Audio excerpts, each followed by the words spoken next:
विदेशों में black money जमा करने वालों के नाम से पर्दा उठना शुरू हो गया है। आज सुप्रीम कोर्ट में केंद्र सरकार ने 3 लोगों के नाम को उजागर कर दिया। तीनों ही कारोबारी हैं। सरकार का दावा है कि कानूनी प्रक्रिया जैसे जैसे आगे बढ़ेगी वो और लोगों को बेनकाब करेगी। सबसे पहले देखिए, केंद्र सरकार ने आज सुप्रीम कोर्ट में 14 पन्नों का जो हलफनामा दिया है उसमें ये 3 नाम कौन है। पहला नाम डाबर के पूर्व निदेशक प्रदीप बर्मन का, दूसरा नाम राजकोट के बुलियन कारोबारी पंकज चिमनलाल लोढ़िया का है और तीसरा नाम गोवा की खनन कारोबारी राधा सतीश टिम्बलू और उनकी कंपनी का है। आपको बता दें कि सरकार ने जो नाम दिए हैं उसमें टिम्बलू प्राइवेट लिमिटेड के 5 निदेशकों के नाम हैं, जिसमें राधा सतीश टिम्बलू के अलावा चेतन एस टिम्बलू, रोहन एस टिम्बलू, अन्ना सी टिम्बलू और मल्लिका आर टिम्बलू का जिक्र है। लेकिन इस लिस्ट को लेकर काले धन पर सबसे ज्यादा मुखर रहे राम जेठमलानी ने सरकार पर हमला बोला है। कहा, खोदा पहाड़ निकली चूहिया। To put it in one line, it's a case of a mountain in labor producing a mouse. The mouse has been produced by the Ministry of Finance and the Attorney General. Go and ask them what they have to say about the mouse. Jethmalani के बाद BJP नेता सुब्रमण्यम स्वामी ने अपनी ही सरकार पर सवाल खड़े कर दिए हैं। कानून हो नहीं सकती हमें रोकने के लिए। अब सरकार की मंशा क्या है और क्यों कर रहे हैं मैं नहीं जानता, हमसे तो नहीं कहा गया है। लेकिन मैं समझता हूं कि अनिवार्य है कि सारे लिस्ट को एक साथ रिलीज करना चाहिए। ये 3 नाम उन खाता धारकों के हैं जिनके खिलाफ कानूनी कार्रवाई शुरू हो चुकी है। सरकार का तर्क है कि बिना पूरी जांच किए किसी का नाम बताना गलत होगा। सरकार की किसी का नाम छिपाने की कोई मंशा नहीं है। उन्होंने कहा था कि अगर हमने नाम रिलीज किए तो कांग्रेस को एम्बैरेसमेंट हो सकती है। अगर उनमें साहस है तो वो नाम उजागर करें। अरे भैया चिंता मत करो, सारे नाम आएंगे। अभी तो 3 आए हैं, फिर 30 आएंगे, फिर 300 आएंगे। फिर सही दिशा में उठाया गया बहुत बड़ा और पहला कदम है। निरंतर इस दिशा में अभी आगे बढ़ने की जरूरत पड़ेगी। सुप्रीम कोर्ट कल यानी मंगलवार को इस पूरे मामले पर सुनवाई करेगा। तब देखना दिलचस्प होगा कि केंद्र सरकार के हलफनामे पर देश की सबसे बड़ी अदालत का क्या रुख रहता है। कैमरामैन अश्वनी के साथ आशीष सिन्हा, इंडिया न्यूज, दिल्ली। अंदर की बात यह है कि आने वाले दिनों में सरकार को संसद सत्र में विरोधी दलों का सामना करना है।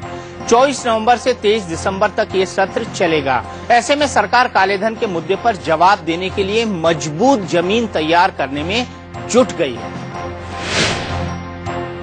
ब्लैक मनी रखने के आरोप में नाम उजागर होने के बाद एक एक कर तीनों बिजनेसमैन सफाई देने में जुट गए हैं। सबका दावा था कि उन्होंने कुछ भी गलत नहीं किया। इस बीच एक बड़ा खुलासा हुआ है। इसके मुताबिक 2 आरोपियों ने बीजेपी और कांग्रेस को चुनाव में जी भरकर चंदा दिया। सुप्रीम कोर्ट के सामने केंद्र सरकार ने विदेश में काला धन रखने वाले जिन बड़े कारोबारियों के नाम बताए उसमें पहला बड़ा नाम है डाबर ग्रुप के प्रदीप बर्मन का। Pradeep Burman Dabur India group board के सदस्य हैं। डाबर इंडिया लिमिटेड के पूर्व निदेशक भी रहे हैं। सनत उत्पाद लिमिटेड के अध्यक्ष रहे हैं। लेकिन नाम सामने आते ही बर्मन ग्रुप की तरफ से सफाई आई। सफाई में कहा गया, बर्मन परिवार कारोबार को लेकर हर स्तर पर ऊंचे आदर्श और पारदर्शी व्यवहार को बढ़ावा देता है। जब ये खाता खोला गया था तब वो NRI थे और इसके लिए कानूनी इजाजत ली गई थी। हमने इस खाते से जुड़ी सारी कानूनी कार्रवाई स्वेच्छा से पूरी की है। साथ ही इनकम टैक्स विभाग में नियम के मुताबिक टैक्स भी भरा गया है। दूसरा नाम राजकोट के कारोबारी पंकज चिमनलाल लोढ़िया का है। पंकज चिमनलाल लोढ़िया श्रीजी ट्रेडिंग कंपनी के मालिक हैं, जो बुलियन ट्रेडिंग कंपनी है। पहले रियल एस्टेट का काम करते थे, बाद में श्रीजी ट्रेडिंग कंपनी खोली। उन्होंने श्रीजी गहने प्राइवेट लिमिटेड नाम की कंपनी भी खोल रखी है। श्रीजी वास्तविकता नाम की रियल एस्टेट कंपनी के मालिक भी हैं।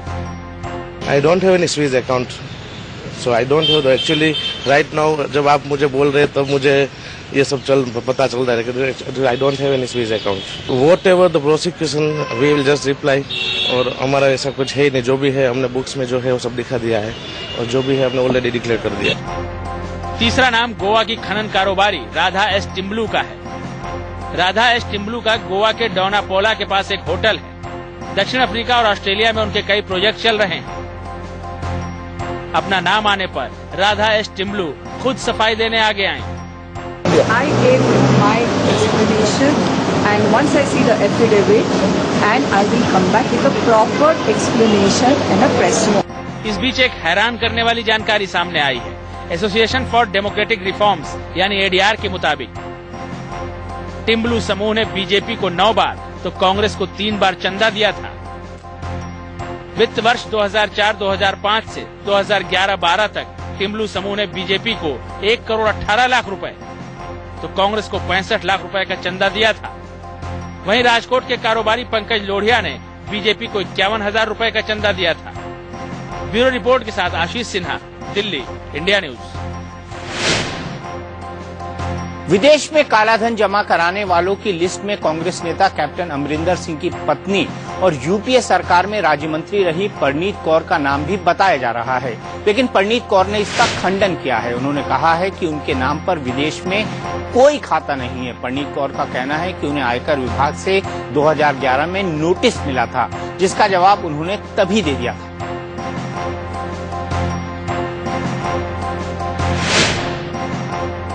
अंदर की बात यह है कि चुनाव के दौरान चंदे पर हुए इस खुलासे से बीजेपी और कांग्रेस की बोलती बंद है।